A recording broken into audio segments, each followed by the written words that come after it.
설득 끝에 모든 일을 정리하고 한국으로 들어가기로 결심했습니다. 새 출발을 앞두고 걱정도 되지만 한편으로는 제2의 인생이 시작되는 기분의 설렘도 느껴집니다. 여기 스위스의 중년 여성이 고향 땅을 떠나 한국에서 새로운 시작을 준비하고 있습니다. 이 여성은 왜 한국에 올 결심을 하게 된 걸까요?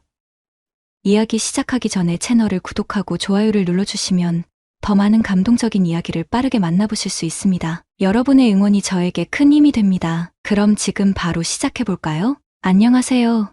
저는 스위스의 작은 시골 마을에서 태어난 산드라입니다. 지금은 어느덧 성인이 된 딸도 있고 한결 여유롭게 살고 있지만 어린 시절을 돌아보면 배고픔과 가난 속에서 힘들었던 기억이 먼저 떠오릅니다. 저는 어린 나이에 아버지를 잃고 홀어머니와 함께 자라야 했습니다. 힘든 생활 속에서도 어머니는 끝까지 저를 지키기 위해 헌신하셨죠. 아버지는 제가 아주 어릴 때 신장암에 걸리셨고 병이 발견되었을 땐 이미 상태가 악화된 상황이었습니다. 어머니는 아버지를 간병하며 최선을 다했지만 아버지는 3개월 동안 병원에서 수술과 치료를 받으시고 결국 세상을 떠나셨습니다. 그 짧은 3개월 동안의 병원비와 치료비는 상상을 초월할 정도로 컸고 어머니는 그 모든 비용을 감당하느라 가진 재산을 모두 쏟아부으셨습니다. 그래도 부족해서 여기저기 대출을 받아야 했고 아버지가 돌아가신 후 우리에게 남은 것은 어마어마한 빚뿐이었죠. 어머니는 그때부터 오로지 생계를 위해 일에 매달리셨습니다. 돈이 될 만한 것은 무엇이든 처분하고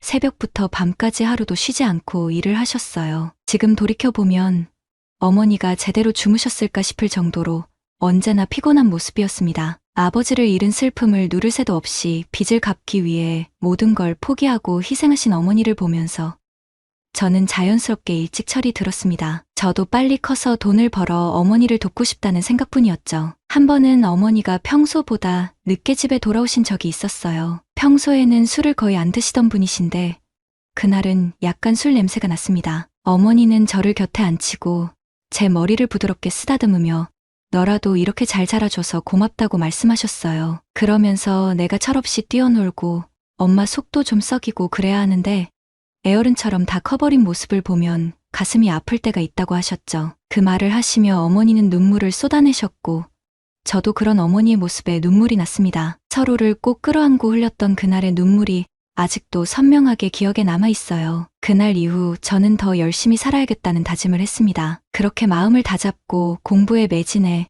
결국 베른의 상위권 대학에 진학할 정도의 성적을 얻을 수 있었습니다. 선생님은 저에게 의대나 법대 같은 명문 학교들을 추천해 주셨지만 제게 가장 중요한 것은 장학금이었습니다. 생활비까지 지원해주는 학교가 아니면 현실적으로 대학에 다닐 수 없었거든요. 성적에 비해 낮은 수준의 학교를 선택할 수밖에 없었고 어머니는 그 사실을 안타까워하셨습니다. 어머니는 엄마가 4년만 더 일하면 된다고 말씀하시며 저를 다독이셨지만 저는 더 이상 어머니가 힘겹게 일하시는 모습을 보고 싶지 않았습니다. 저에게는 어머니가 좀 더 편안하게 사시는 것이 무엇보다 중요했으니까요. 대학 시절 내내 저는 스위스의 대형 언론사에 취업하기 위해 열심히 공부하고 경험을 쌓았습니다. 목표는 명확했어요. 언론사나 방송국 PD가 되어 어머니가 고생하지 않도록 안정적인 삶을 드리는 것이었죠. 그리고 졸업하자마자 목표하던 언론사에 취업할 수 있었습니다. 언론사 기자로 일하기 위해 영어는 물론 필수였지만 경쟁력을 키우기 위해 다른 친구들보다 앞서 중국어를 따로 공부하기 시작했습니다. 언론학부 선배가 유럽이나 미국은 이미 쟁쟁한 선배들이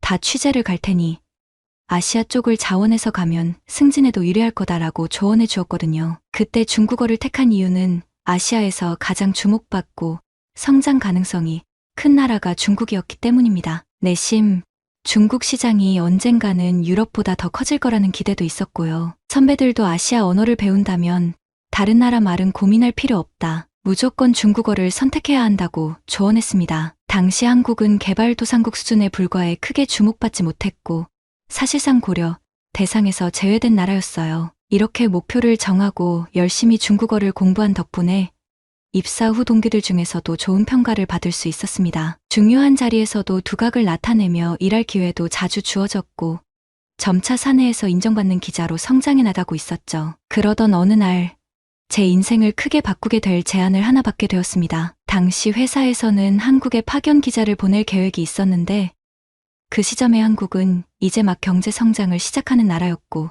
서울 올림픽을 앞두고 있던 중요한 시기였어요. 한국 시장이 발전하기 시작했기에 세사는 올림픽과 더불어 여러 경제 관련 취재를 위해 파견 인력을 보낼 필요가 있었습니다. 문제는 2년이라는 파견 기간과 한국의 당시 낙후된 환경이었습니다. 선배들은 이미 자녀도 키우고 있는 경우가 많아 한국에서의 생활을 꺼렸고 여러 가지 이유로 파견을 모두 거절했죠. 그래서 결국 저에게까지 기회가 돌아온 겁니다. 사실 해외 파견을 가면 급여가 2배로 오르고 성과가 좋을 경우 인센티브도 추가로 받을 수 있었습니다. 여기서 근무하는 것보다 훨씬 빨리 승진할 수 있는 기회도 있었죠. 솔직히 처음에는 선배들이 거절하는 데에는 이유가 있을 것 같아 고민되기도 했습니다. 한국에서의 생활이 만만치 않을 것이라는 생각도 들었고요. 하지만 2배로 지급되는 월급과 인센티브를 고려하면 이 기회를 놓치는 건 아깝게 느껴졌습니다. 무엇보다도 2년 동안 한국에서 열심히 일하고 돈을 모으면 어머니가 남긴 빚을 모두 갚을 수 있을지도 모른다는 기대가 생겼습니다. 게다가 승진까지 빨라질 수 있는 절호의 기회였기에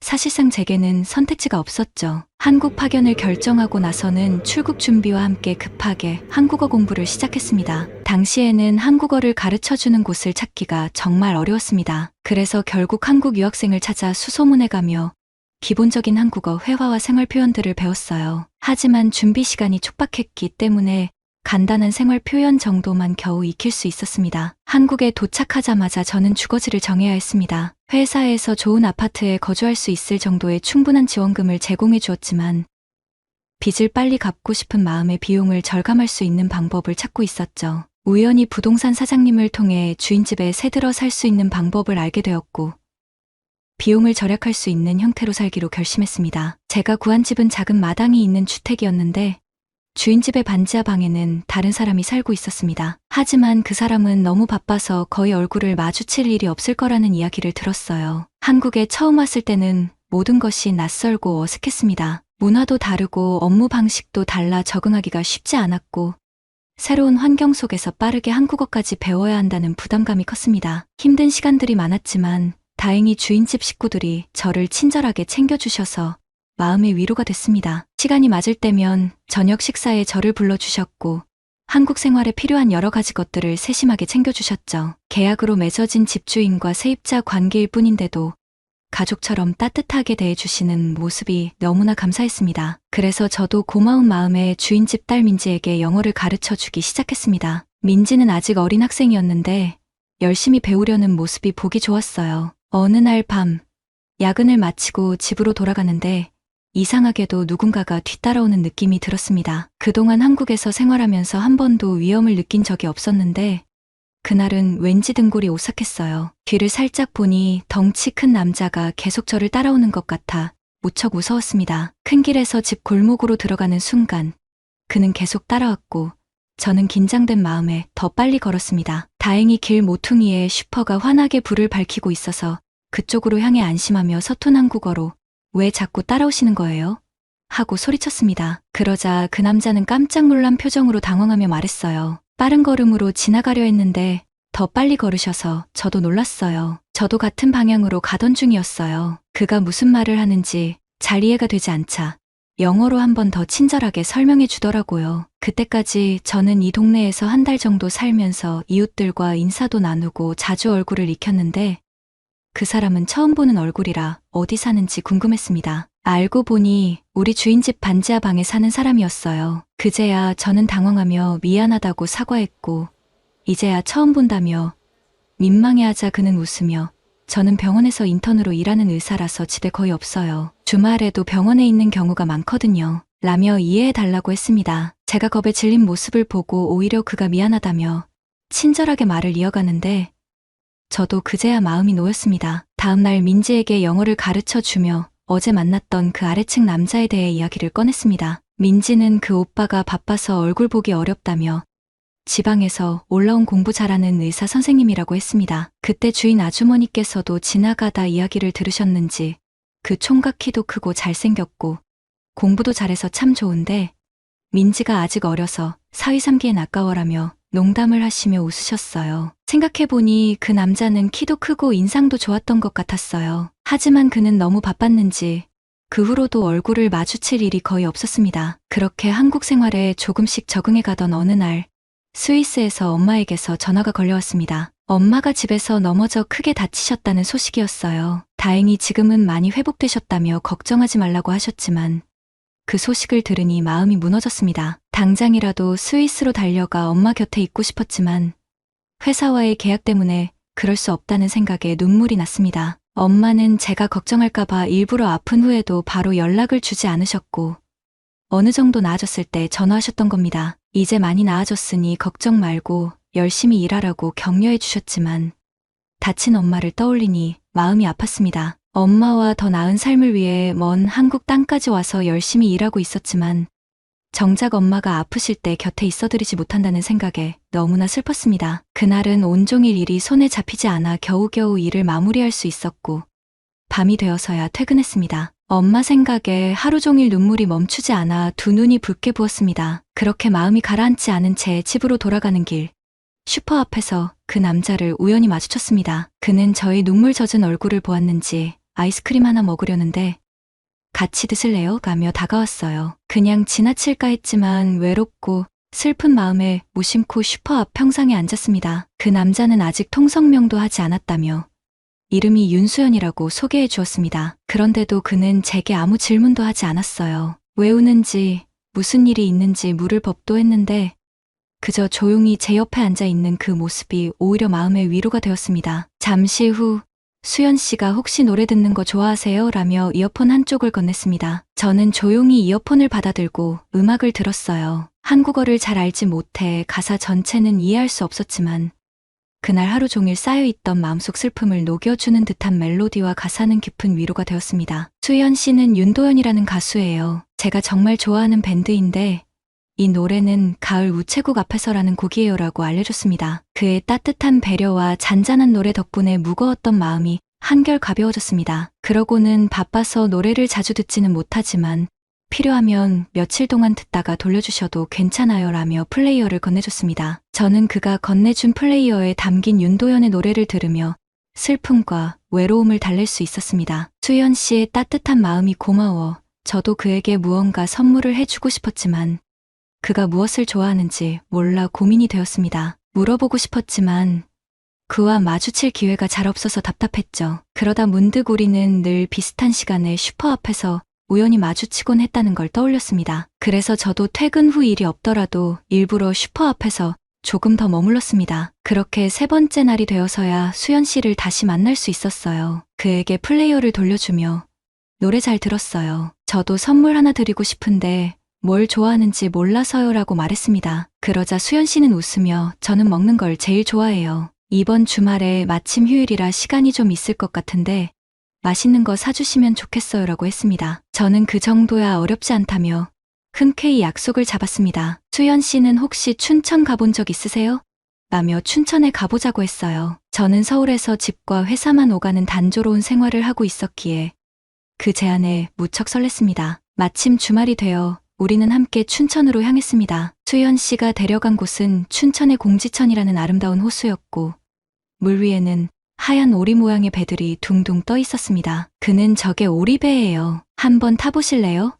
라며 제안했고 우리는 함께 오리배를 타기로 했습니다. 잔잔한 물 위에서 오리배를 타고 느끼는 자유로움과 아름다운 풍경은 답답했던 제 마음을 시원하게 풀어주는 듯했습니다. 저는 수연 씨에게 이런 멋진 곳에 데려와 줘서 고맙다고 했지만 오히려 그는 늘 일만 하다가 이렇게 오니 정말 좋네요. 저야말로 감사해요라며 환하게 웃었어요. 오리배를 즐긴 뒤에는 근처 경양식집에 들러 돈가스를 먹었고 근처 카페에서 커피를 마시며 이야기를 나누었습니다. 저는 원두 커피를 주문했는데 수연 씨는 의외로 달콤한 커피를 시켰어요. 큰 덩치를 생각하면 쓴 커피를 좋아할 것 같았는데 의외로 달달한 커피를 좋아하는 그의 모습이 귀엽게 느껴졌습니다. 그렇게 춘천에서 보낸 하루는 오랫동안 기억에 남을 소중한 추억이 되었어요. 춘천에서 즐거운 시간을 보내고 나서 우리는 점점 가까워졌고 그 후에도 퇴근 후 슈퍼 앞에서 자주 만나 이야기를 나누었습니다. 자연스럽게 우리는 서로에게 의지하는 사이가 되었고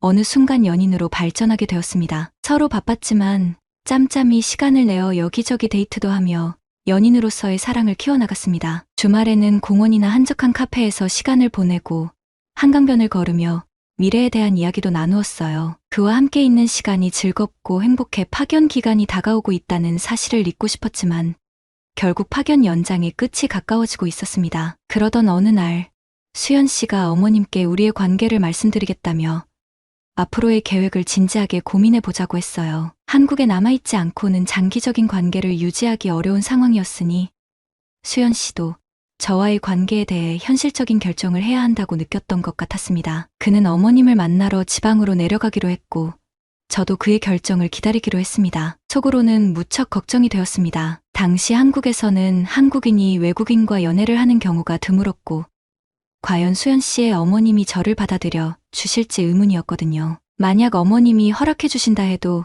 이후에 어떻게 해야 할지 고민이 되었습니다. 저는 스위스에 계신 어머니를 홀로 두고 한국에 영원히 남을 수 없었고 수연 씨 역시 직장과 가족이 있는 한국을 떠날 수 없는 상황이었으니까요. 복잡한 마음이었지만 똑똑하고 성실한 수연 씨가 어떻게든 방법을 찾아줄 거라 믿으며 그가 돌아오기를 기다렸습니다. 하지만 수연 씨가 원래 올라오기로 했던 날 그는 나타나지 않았습니다. 왜 이렇게 늦어지는지 걱정하며 기다리던 저는 일주일 뒤에야 그를 다시 만날 수 있었습니다. 그런데 오랜만에 마주한 그의 얼굴은 무척 어두웠고 눈빛도 이전과는 달리 깊은 슬픔이 담겨 있었습니다. 반가운 마음으로 인사를 건넸지만 수연 씨는 조용히 저에게 헤어지자고 말했어요. 아무 설명도 없이 그저 미안하다는 말만 남긴 채였습니다. 저는 우리가 서로 이렇게 사랑하는데 왜 헤어져야 하는지 이해할 수 없었지만 그의 슬픈 표정을 보니 더는 그에게 짐이 되고 싶지 않았습니다. 어차피 저는 곧 한국을 떠나야 하는 사람이었고 우리의 인연이 처음부터 어려운 길이었으니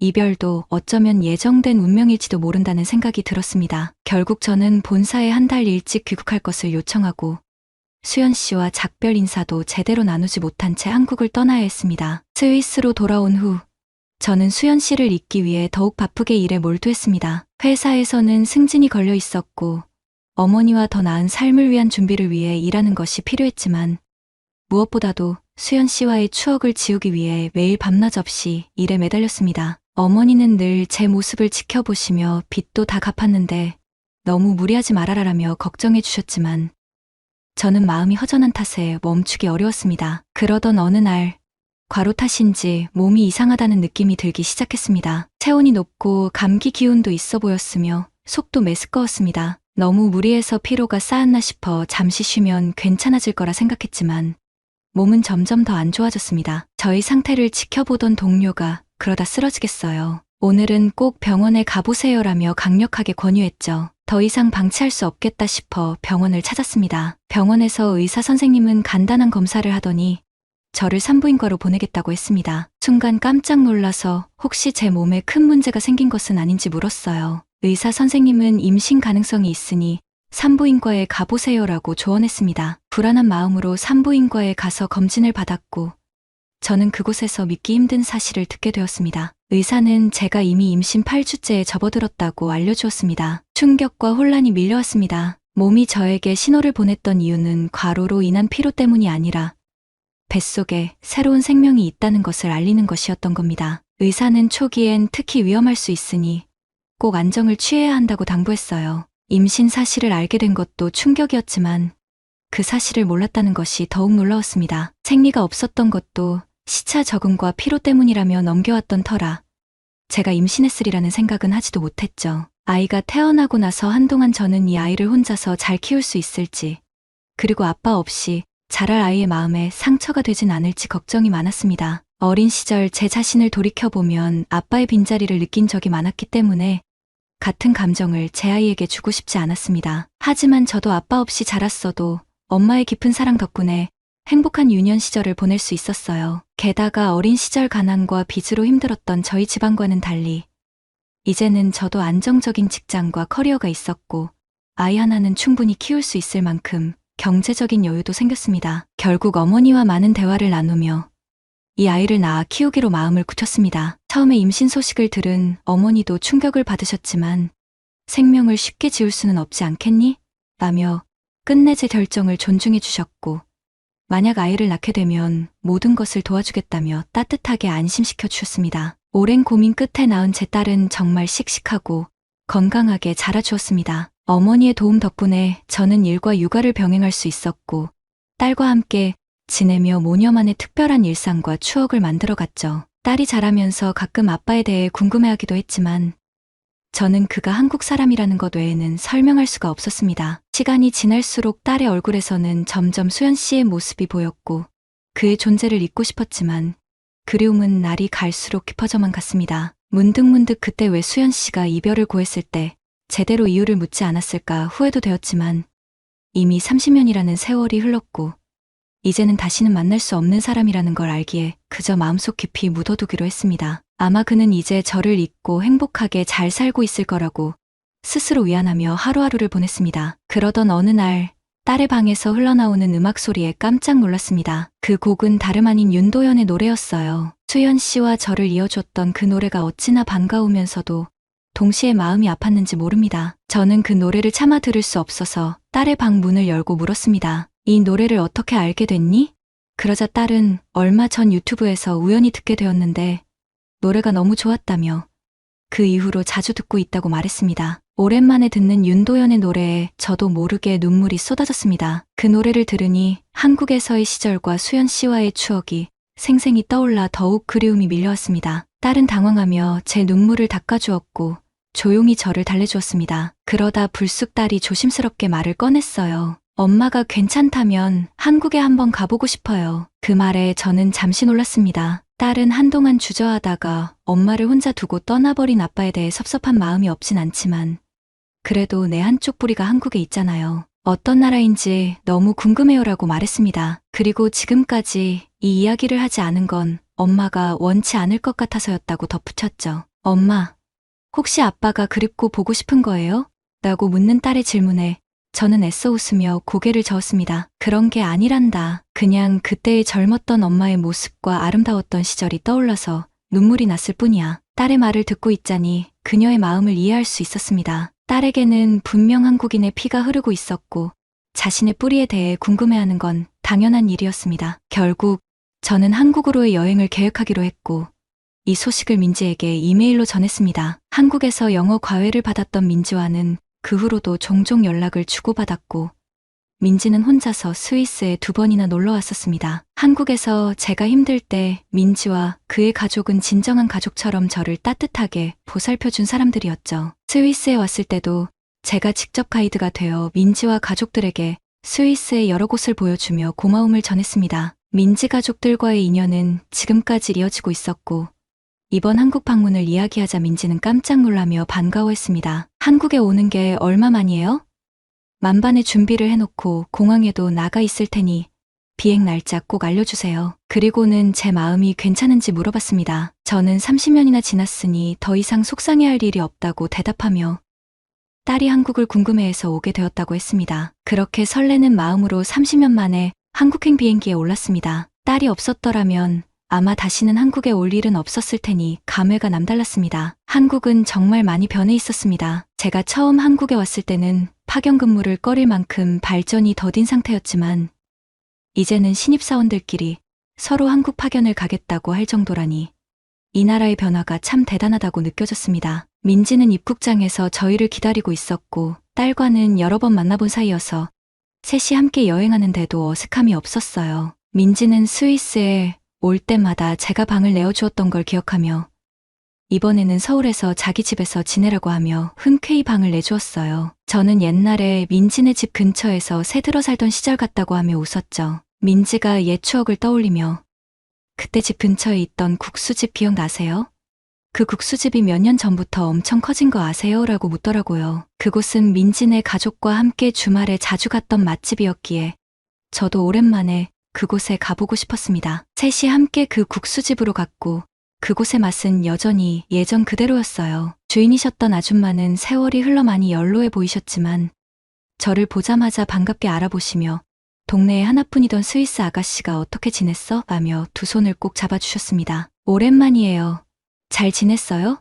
라는 아줌마의 말에 마치 시간 여행을 한 것 같은 기분이 들었습니다. 한국은 많이 달라졌지만 한국 사람들의 따뜻한 정은 여전히 그대로라는 생각이 들었어요. 아줌마는 그동안 고생 많았다며 음식도 넉넉히 챙겨주셨습니다. 식사를 마친 후 민지와 딸과 함께 근처 카페에 가려고 했는데 민지가 저희를 굳이 먼 곳으로 이끌며 계속 한참 돌아가더라고요. 저는 웃으며 바로 옆에 카페가 있는데 왜 굳이 멀리 가라고 물었죠. 그러자 민지는 난처해하며 거기가 정말 좋아서 꼭 소개해드리고 싶어요라고 말하며 저희를 안내했습니다. 민지가 소개해준 카페로 들어서자마자 저는 순간 멈춰 설 수밖에 없었습니다. 창가에 앉아있던 남자는 다름 아닌 수연 씨였어요. 오랜 시간이 흘렀지만 어떻게 그 사람을 잊을 수 있었겠어요?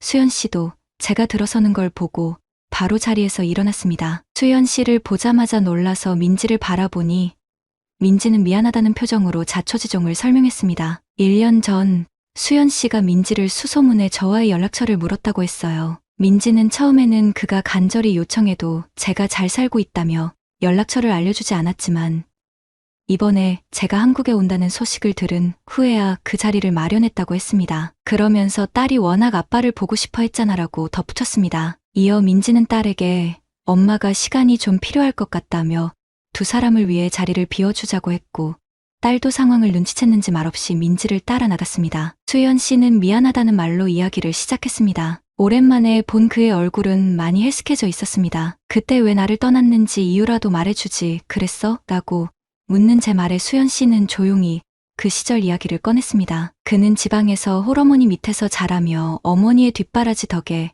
어렵게 의대를 다니고 있었고 어머니는 그에게 전부인 분이었습니다. 그러나 수연 씨가 외국인 여자와 결혼해 해외로 나가게 될지도 모른다는 이야기를 들은 어머니는 큰 충격을 받으셨다고 해요. 어머니는 주방에서 칼을 꺼내 바닥에 내려놓으며 그 여자와 결혼하든 아니면 나를 죽이든 선택하라고까지 하셨답니다. 그는 마음을 돌리려 일주일 넘게 노력했지만 어머니의 뜻을 바꿀 수 없었다고 했습니다. 그 이야기를 들으니 저도 그때 그의 입장이라면 어쩔 수 없었을 거란 생각이 들었습니다. 그 후 수연 씨는 어머니가 원하는 사람과 선을 보고 결혼했지만 사랑 없는 결혼 생활은 오래가지 못했고 결국 2년 만에 이혼했다고 했습니다. 이후 그는 일만 하며 지내다가 어느 날 제가 그리워졌고 저를 찾기 위해 민지를 수소문하며 저희 소식을 알아내려 했다고 하더군요. 수연 씨의 이야기를 듣고 보니 저와 그가 서로를 그리워하며 같은 세월을 보내왔다는 사실에 눈물이 났습니다. 그는 잠시 제 눈물을 바라보더니 조심스럽게 아까 봤던 아이가 우리 아이 맞지? 라고 물었습니다. 이미 민지에게 어느 정도 이야기를 들은 듯 했어요. 그러면서 혼자서 딸을 키우느라 고생이 많았다며 사실 아이 이야기를 듣고 나서 저를 만나야겠다는 결심을 했다고 했습니다. 마지막으로 그는 만약 내가 원치 않으면 여기서 그만두겠지만 괜찮다면 다시 시작할 수 있을까라고 조심스럽게 물었어요. 오랜 세월이 지나 다시 만난 수연 씨의 눈에는 진심이 담겨 있었습니다. 30년이 지났지만 수연 씨를 다시 만나니 여전히 떨리는 감정이 밀려왔습니다. 우리는 한동안 아무 말도 없이 서로의 얼굴을 바라보며 눈물을 흘릴 수밖에 없었습니다. 그때 민지와 딸이 다시 들어왔습니다. 딸은 저희 둘이 눈물을 흘리고 있는 모습을 보고 눈에 눈물을 가득 고은 채 조심스럽게 말을 꺼냈습니다. 엄마, 저는 무조건 엄마 편이에요. 엄마가 원하시는 대로 할게요. 딸은 담담하게 이어 말했습니다. 엄마가 그동안 저를 혼자서 얼마나 힘들게 키워오셨는지 알아요. 그러니까 아저씨가 갑자기 나타나서 아빠 노릇을 하려고 하시는 건 기대하지 않아요. 그리고 잠시 멈춘 뒤 하지만 아저씨가 엄마의 남은 여생을 행복하게 해줄 수 있고 엄마가 그걸 원하신다면 저는 찬성할게요. 라며 저를 응원해 주었습니다. 그렇게 우리는 서로의 오랜 마음을 확인하며 뜨거운 재회의 시간을 가졌고 한국에 머무는 동안 일주일 내내 수연 씨와 딸 민지와 함께 시간을 보내며 추억을 쌓았습니다. 한국에서의 일정이 끝나고 저는 다시 스위스로 돌아왔지만 딸의 설득 끝에 모든 일을 정리하고 한국으로 들어가기로 결심했습니다. 새 출발을 앞두고 걱정도 되지만 한편으로는 제2의 인생이 시작되는 기분에 설렘도 느껴집니다. 긴 세월 혼자서 고생만 했던 제가 이제 한국에서 수연 씨와 함께 행복할 수 있겠죠. 여러분의 따뜻한 응원 부탁드립니다. 여러분, 오늘은 스위스 출신 산드라 씨의 이야기를 들려드릴까 합니다. 산드라 씨는 젊은 시절 한국에서 근무하다 사랑하는 사람을 만났지만 현실의 벽에 부딪혀 이별을 맞았습니다. 그 후 홀로 딸을 키우며 수많은 세월을 보냈지만 어느 날 한국에 대한 딸의 호기심을 계기로 다시 한국을 찾았고 오래전 사랑했던 사람과 기적 같은 재회를 하게 되었죠. 딸의 따뜻한 응원 속에서 산드라 씨는 오랜 고민 끝에 한국에서 새로운 인생을 시작하기로 결심했습니다. 이제는 지난 시간의 아픔을 뒤로하고 새로운 행복을 찾아가는 산드라 씨를 응원합니다. 여러분도 오늘 마음속 묻어둔 소중한 무언가를 떠올리며 삶의 또 다른 기회를 찾아보는 건 어떨까요? 오늘 이야기를 마치겠습니다. 여러분의 구독과 좋아요로 우리의 소중한 이야기가 더 많은 이들에게 전달될 수 있도록 노력하겠습니다. 다음에도 함께해 주시기를 기대합니다. 즐거운 하루 보내세요.